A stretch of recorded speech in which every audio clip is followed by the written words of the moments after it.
ತಮಿಳುನಾಡಿಗೆ ಕಾವೇರಿ ನೀರು ಹರಿಸೋದಕ್ಕೆ ಸಿಡಬ್ಲ್ಯೂಆರ್ಸಿ ಆದೇಶದ ಹಿನ್ನೆಲೆ ದೆಹಲಿಯಲ್ಲಿ ಕರ್ನಾಟಕ ಪರ ವಕೀಲರ ಜೊತೆ ಸಿಎಂ ಡಿಕೆಶಿ ಮೀಟಿಂಗ್ ಅನ್ನ ಮಾಡ್ತಾ ಇದ್ದಾರೆ.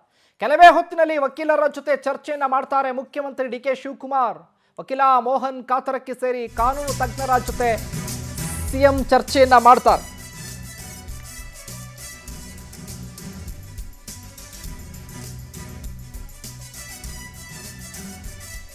ರಾಜ್ಯದಲ್ಲಿ ಕಾವೇರಿ ವಿಚಾರ ಈಗ ಕಿಚ್ಚು ಹೊತ್ಕೊಂಡಿದೆ. ವಕೀಲ ಮೋಹನ್ ಕಾತರಕಿ ಜೊತೆ ಕಾನೂನು ತಜ್ಞರ ಜೊತೆ ಮುಖ್ಯಮಂತ್ರಿಗಳು ಚರ್ಚೆಯನ್ನ ಮಾಡ್ತಾರೆ. ರೈತರು ಜನರ ಹಿತರಕ್ಷಣೆಗೆ ಕೈಗೊಳ್ಳಬಹುದಾದ ಕ್ರಮಗಳ ಬಗ್ಗೆ, ತಮಿಳುನಾಡಿಗೆ ಕಾವೇರಿ ನೀರು ಹರಿಸೋದಕ್ಕೆ ಸಿಡಬ್ಲ್ಯೂಆರ್ಸಿ ಆದೇಶದ ಹಿನ್ನೆಲೆ ದೆಹಲಿಯಲ್ಲಿ ಕರ್ನಾಟಕದ ಪರ ವಕೀಲರ ಜೊತೆ ಮುಖ್ಯಮಂತ್ರಿ ಮೀಟಿಂಗ್ ಅನ್ನ ಮಾಡ್ತಿದ್ದಾರೆ. ಕೆಲವೇ ಹೊತ್ತಲ್ಲಿ ವಕೀಲರ ಜೊತೆ ಚರ್ಚೆಯನ್ನ ಮಾಡ್ತಾರೆ. ನಾವು ಮುಂದಿನ ಕ್ರಮ ಏನ್ ಮಾಡಬಹುದು, ಇದಕ್ಕೆ ಏನು ಪರ್ಯಾಯವಾಗಿ ನಾವೇನು ಕ್ರಮ ತೆಗೆದುಕೊಳ್ಳಬಹುದು, ಜನರಿಗೆ ರೈತರ ಹಿತರಕ್ಷಣೆಗಾಗಿ ನಾವು ಯಾವ ರೀತಿಯ ಹೆಜ್ಜೆಯನ್ನು ಇಡಬಹುದು. ಒಂದು ಕಡೆ ಮುಖ್ಯಮಂತ್ರಿಗಳಿಗೀಗ ಸವಾಲಿನ ಮೇಲೆ ಸವಾಲುಗಳು ಎದುರಾಗ್ತಾ ಇದೆ. ಕೆಲವೇ ಹೊತ್ತಿನಲ್ಲಿ ವಕೀಲರ ಜೊತೆ ಚರ್ಚೆ ಕೂಡ ಮಾಡ್ತಾರೆ ಮುಖ್ಯಮಂತ್ರಿ ಡಿಕೆ ಶಿವಕುಮಾರ್ ಅವರು. ಕಾವೇರಿ ನೀರಾವರಿ ಸಿಡಬ್ಲ್ಯೂಆರ್ಸಿ ಆದೇಶದ ಮೇಲೆಗೆ 15 ದಿನಗಳ ಕಾಲ ನೀರನ್ನು ಬಿಡಬೇಕು ಅನ್ನುವಂಥ ಆದೇಶ, ನೀರು ಬಿಟ್ಟರೆ ಬಂದ್ ಮಾಡ್ತೀವಿ ಅಂತ ರಾಜ್ಯದಲ್ಲಿ ಹೋರಾಟ, ಎಲ್ಲದರ ಮಧ್ಯೆ ಮುಖ್ಯಮಂತ್ರಿಗಳು ಈಗ ನಿರ್ಧಾರವನ್ನು ತೆಗೆದುಕೊಳ್ಬೇಕಾಗಿದೆ. ಹಾಗಾಗಿ ರಾಜ್ಯದ ಪರವಾಗಿರುವಂಥ ವಕೀಲರನ್ನ ಭೇಟಿ ಮಾಡಿ ಚರ್ಚೆಯನ್ನು ಮಾಡೋದಕ್ಕೆ ನಿರ್ಧಾರವನ್ನು ಮಾಡಿಕೊಂಡಿದ್ದಾರೆ. ಕಾನೂನು ತಜ್ಞರು ಏನು ಹೇಳ್ತಾರೆ, ಏನು ಸಜೆಷನ್ ಕೊಡಬಹುದು, ನಾವು ಯಾವ ರೀತಿಯಾಗಿ ಹೆಜ್ಜೆಯನ್ನು ಇಡಬಹುದು, ನಾವೇನು ಕ್ರಮ ತೆಗೆದುಕೊಳ್ಬಹುದು ಅನ್ನೋದಕ್ಕೆ ಸಂಬಂಧಪಟ್ಟ ಹಾಗೆ ಚರ್ಚೆಯನ್ನು ಮಾಡೋದಕ್ಕೆ ನಿರ್ಧಾರವನ್ನು ಮಾಡಿಕೊಂಡಿದ್ದಾರೆ ಮುಖ್ಯಮಂತ್ರಿ ಡಿ ಕೆ ಶಿವಕುಮಾರ್ ಅವರು.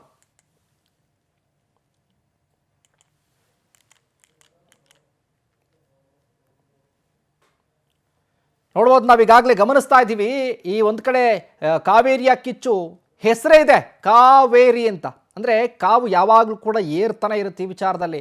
ತಮಿಳುನಾಡು ಹಾಗೆ ನಮ್ಮ ರಾಜ್ಯದ ನಡುವೆ ಈ ಒಂದು ವಿಚಾರಕ್ಕೆ ಸಂಬಂಧಪಟ್ಟಂತೆ ಹಲವು ಬಾರಿ ಹಿಂದಿನಿಂದಲೂ ಕೂಡ ಇದೇ ರೀತಿಯ ವಾದ ಪ್ರತಿವಾದಗಳಾಗ್ತಾನೆ ಇದೆ. ಈಗ ನೋಡಿದ್ರೆ ಮತ್ತೆ ತಮಿಳುನಾಡು ಖ್ಯಾತೆ ತೆಗೆದಿದೆ. ಹಾಗಾಗಿ ನಮ್ಮ ರಾಜ್ಯದಿಂದ ನಾವು ಏನು ಕ್ರಮ ತೆಗೆದುಕೊಳ್ಬಹುದು ಅನ್ನುವಂಥ ನಿಟ್ಟಿನಲ್ಲಿ ಚರ್ಚೆಯನ್ನು ಮಾಡೋದಕ್ಕೆ ಮುಂದಾಗಿದ್ದಾರೆ. ಇದೇ ವಿಚಾರಕ್ಕೆ ಸಂಬಂಧಪಟ್ಟ ಹಾಗೆ ಹೆಚ್ಚಿನ ಅಪ್ಡೇಟ್ಸ್ ಅನ್ನ ಕೊಡ್ತಾರೆ ನಮ್ಮ ದೆಹಲಿಯ ಪ್ರತಿನಿಧಿ ಸಂತೋಷ್ ಹೊಸಹಳ್ಳಿ. ಲೈವ್ನಲ್ಲಿ ಜಾಯ್ನ್ ಆಗ್ತಾ ಇದ್ದಾರೆ.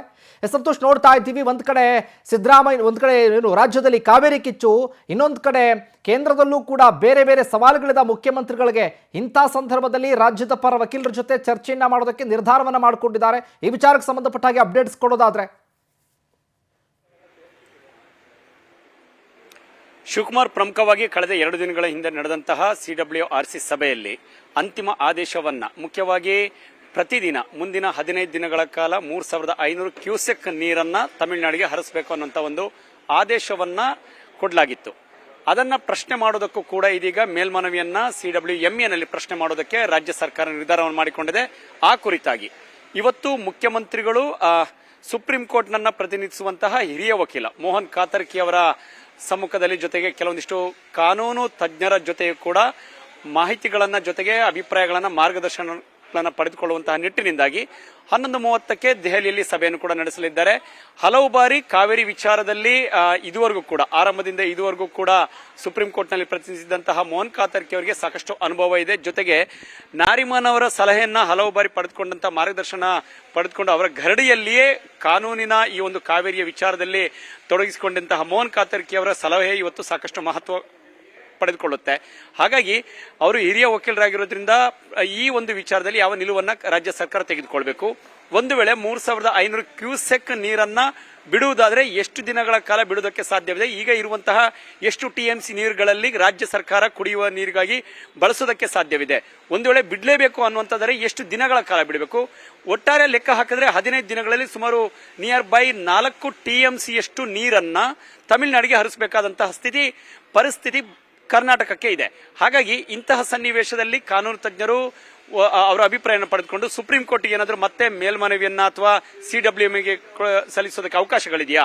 ಕಾರಣ ಇಷ್ಟೇ, ಯಾವುದೇ ರೀತಿಯಾದಂತಹ ಕಾವೇರಿ ಕೊಳ್ಳದ ಜಲಾಶಯಗಳಲ್ಲಿ ಸ್ಪಷ್ಟವಾಗಿ ನೀರಿನ ಕೊರತೆ ಇದೆ. ಮುಂಗಾರು ಈ ಬಾರಿ ಕೈಕೊಟ್ಟಿದೆ. ಕೇವಲ ಕರ್ನಾಟಕ ಮಾತ್ರವಲ್ಲ, ಇಡೀ ದೇಶದಲ್ಲಿ ಈ ರೀತಿಯಾದಂತಹ ಪರಿಸ್ಥಿತಿ ಇದೆ. ತಮಿಳುನಾಡಿನವರು ರೈತರಿಗೆ ಬೆಳೆಯನ್ನ ಬೆಳೆಯುವುದಕ್ಕೋಸ್ಕರ ನೀರನ್ನ ಕೇಳ್ತಾ ಇದ್ದಾರೆ. ಆದರೆ ಕರ್ನಾಟಕದಲ್ಲಿ ಕುಡಿಯುವ ನೀರಿಗೆ ತೊಂದರೆ ಇದೆ. ಮುಂದಿನ 4-5 ತಿಂಗಳು ಬೇಸಿಗೆ ಈ ಒಂದು ಮುಂಗಾರು ಕೈ ಕೊಟ್ಟಿರೋದ್ರಿಂದ ಮುಂದಿನ ಬೇಸಿಗೆಯನ್ನು ಕೂಡ ನಾವು ಸರಿದೂಗಿಸ್ಕೊಂಡು ಹೋಗಬೇಕಾದಂತ ಅನಿವಾರ್ಯತೆ ಇದೆ. ಹಾಗಾಗಿ ಕುಡಿಯುವ ನೀರಿಗೆ ತೊಂದರೆ ಇರೋದ್ರಿಂದ ನಾವು ತಮಿಳುನಾಡಿಗೆ ನೀರು ಹರಿಸೋದಕ್ಕೆ ಸಾಧ್ಯವಿಲ್ಲ. ಈಗ ಅವ್ರು ಕೇಳ್ತಿರುವಂತ ಆ ಪಾಲೇನಿದೆ ಜೂನು, ಮೇ, ಜೂನ್, ಜುಲೈ ಈ ಪಾಲನ್ನ ನಮ್ಮ ಕೈಲಿ ಕೊಡೋದಕ್ಕೆ ಸಾಧ್ಯವಿಲ್ಲ ಅನ್ನುವಂಥ ಒಂದು ಮಾಹಿತಿಗಳನ್ನ ಅಂಕಿಅಂಶಗಳ ಮೂಲಕವಾಗಿ ಮೇಲ್ಮನವಿಯ ಮೂಲಕವಾಗಿ ಸಲ್ಲಿಸುವ ಸಾಧ್ಯತೆಗಳನ್ನ ನಿರೀಕ್ಷೆ ಮಾಡಬೇಕಾಗುತ್ತೆ. ಹಾಗಾಗಿ ವಕೀಲರು ಕೊಡುವಂತಹ ಸಲಹೆ, ಒಂದು ವೇಳೆ ವಕೀಲರು 15 ದಿನಗಳ ಬದಲಾಗಿ 5-6 ದಿನಗಳು ಬಿಡುವಂತಹ ಒಂದು ಸಲಹೆಯನ್ನು ಕೊಡುವ ಸಾಧ್ಯತೆಗಳು ಕೂಡ ಇದೆ. ಯಾಕೆಂತಂದ್ರೆ ಈ ಹಿಂದೆ ಕೂಡ ಹಲವು ಬಾರಿ ಸುಪ್ರೀಂ ಕೋರ್ಟ್ ಕೊಟ್ಟಂತಹ ತೀರ್ಪಿನ ಸಮಯದಲ್ಲೂ ಕೂಡ 2016-19 ನಡುವೆ ಈ ರೀತಿಯಾದಂತಹ ಪರಿಸ್ಥಿತಿ ಉದ್ಭವ ಆಗಿತ್ತು ಶಿವಕುಮಾರ್. ಆ ಸಮಯದಲ್ಲೂ ಕೂಡ ಸುಪ್ರೀಂ ಕೋರ್ಟ್ ಕೊಟ್ಟಂತ ಆದೇಶಗಳು, ಅಂತಿಮ ತೀರ್ಪುಗಳು ಕೊಡ್ತಾ ಇತ್ತು. 3 TMC ನೀರು ಬಿಡಬೇಕು, 1 ತಿಂಗಳ ಕಾಲ, 20 ದಿನಗಳ ಕಾಲ, ಈ ರೀತಿಯಾದಂತಹ ಒಂದು ಆದೇಶಗಳು ಇರ್ತಾ ಇತ್ತು. ಆ ಸಮಯದಲ್ಲಿ ಕರ್ನಾಟಕ ಸುಮಾರು 10 ದಿನಗಳ ಕಾಲ ಅಥವಾ 5 ದಿನಗಳ ಕಾಲ 1-1.5-2 TMC ನೀರನ್ನ ಬಿಟ್ಟಿದ್ದನ್ನು ಕೂಡ ನಾವಿಲ್ಲಿ ನೋಡಬೇಕಾಗುತ್ತೆ. ಹಾಗಾಗಿ ಲೆಕ್ಕಾಚಾರ ಹಾಕೋದಾದ್ರೆ ಒಂದು 5 ದಿನಗಳ ಕಾಲ ಇಂತಿಷ್ಟು ಕ್ಯೂಸೆಕ್ ನೀರನ್ನ ತಮಿಳುನಾಡಿಗೆ ಹರಿಸುವಂತಹ ಒಂದು ಸಲಹೆಯನ್ನ ಮೋಹನ್ ಕಾತರ್ಕಿ ಅವರು ಕೊಡಬಹುದು ಅನ್ನುವಂಥದ್ದು. ಯಾಕೆಂದ್ರೆ ಈ ಹಿಂದಿನ ಹಲವು ಆದೇಶಗಳನ್ನೆಲ್ಲವನ್ನು ಕೂಡ ಗಮನದಲ್ಲಿಟ್ಟುಕೊಂಡು ಈ ರೀತಿಯ ನಿರ್ಧಾರಕ್ಕೆ ಬರಲೂಬಹುದು. ಅಥವಾ ತುಂಬಾನೇ ಹಾಹಾಕಾರ ಇದೆ, ಕುಡಿಯುವ ನೀರಿಗೆ ತೊಂದರೆ ಆಗ್ತಾ ಇದೆ, ಸಮಸ್ಯೆ ಇದೆ. ಬೆಂಗಳೂರು ಜೊತೆಗೆ ಮಂಡ್ಯ, ಮೈಸೂರು ಸುತ್ತಮುತ್ತಲಿನ ಕೆಲವೊಂದಿಷ್ಟು ಜಿಲ್ಲೆಗಳಿಗೆ, ತಾಲೂಕುಗಳಿಗೆ ಕುಡಿಯುವ ನೀರಿನ ಸಮಸ್ಯೆಗಳಾಗುತ್ತೆ ಅನ್ನುವಂಥ ಕಾರಣದಿಂದಾಗಿ ಆ ಅಂಕಿಅಂಶಗಳನ್ನು ಇಟ್ಕೊಂಡು ಮುಂದಿನ ಎಷ್ಟು ತಿಂಗಳುಗಳ ಕಾಲ ಕರ್ನಾಟಕ ಇಂತಹ ಜಿಲ್ಲೆಗಳಿಗೆ ಕುಡಿಯುವ ನೀರಿಗೆ ವ್ಯವಸ್ಥೆಯನ್ನು ಒದಗಿಸಬೇಕಾಗುತ್ತೆ. ಹಾಗಾಗಿ ಸಮಸ್ಯೆ ಇದೆ ನಮ್ಮಲ್ಲೇ ಕುಡಿಯುವ ನೀರಿಗೆ. ಈ ಒಂದು ವಿಚಾರವನ್ನು ಇಟ್ಟುಕೊಂಡು ಕೂಡ ಮೇಲ್ಮನವಿಯಲ್ಲಿ ಅರ್ಜಿ ಸಲ್ಲಿಸಿದಂತ ಸಮಯದಲ್ಲಿ ಯಾವ ನಿಲುವು ತೆಗೆದುಕೊಳ್ಳುತ್ತೆ CWMA ಅಥವಾ ಸುಪ್ರೀಂ ಕೋರ್ಟ್ಗೆ ಏನಾದರೂ ಅರ್ಜಿ ಸಲ್ಲಿಸುವಂತ ಸಾಧ್ಯತೆಗಳಿದೆಯಾ ಅನ್ನೋದರ ಬಗ್ಗೆ ಮುಂದಿನ ಹಂತದಲ್ಲಿ ಸಭೆ ಬಳಿಕ ನಿರೀಕ್ಷೆ ಮಾಡಬಹುದು. ಶಿವಕುಮಾರ್. ಸಂತೋಷ್, ನಿಮ್ಮೆಲ್ಲ ಮಾಹಿತಿಗಾಗಿ.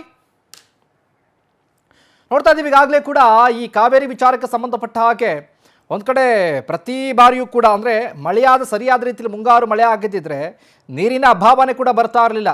ಏನು ಅವ್ರು ಕೇಳಿದಕ್ಕಿಂತ ಹೆಚ್ಚಾಗಿ ಏನು ನಿಯಮಾನುಸಾರ ಏನಿದೆ ಅದಕ್ಕಿಂತ ಹೆಚ್ಚಾಗಿ ನೀರನ್ನು ಹರಿಬಿಡಲಾಗ್ತಾ ಇತ್ತು. ಆದರೆ ಈ ಬಾರಿ ಮುಂಗಾರು ಕೈ ಕೊಟ್ಟಿದೆ, ನಮ್ಮ ರಾಜ್ಯದಲ್ಲೇ ಕೂಡ ಭೀಕರ ಬರ ಎದುರಿಸ್ತಾ ಇದ್ದಾರೆ. ಇಂಥ ಸಂದರ್ಭದಲ್ಲಿ ನೀರನ್ನು ಬಿಡಬೇಕು ಅನ್ನುವಂಥದ್ದು ಇದೆಯಲ್ಲ, ಇದು ಭಾರಿ ಆಕ್ರೋಶಕ್ಕೆ ಕಾರಣ ಆಗಿದೆ.